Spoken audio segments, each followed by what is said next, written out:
রাজার ঘরে ছোট রানী এলো পদ্মাবতী, রানী পদ্মাবতী। রাজার আরো 6টি রানীর ছিল না সন্তান, পদ্মাবতীর কোলালোতে মিলল সমাধান।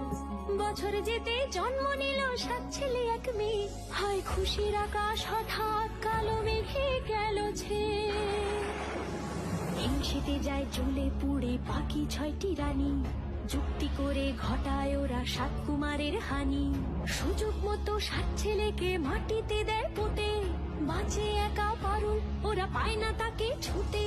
ধাইমা বাজায় সেই মেয়েকে বড় করে তোলে, 7 ভাইকে পায় যে পারুল 7টে চাপা ফুলে।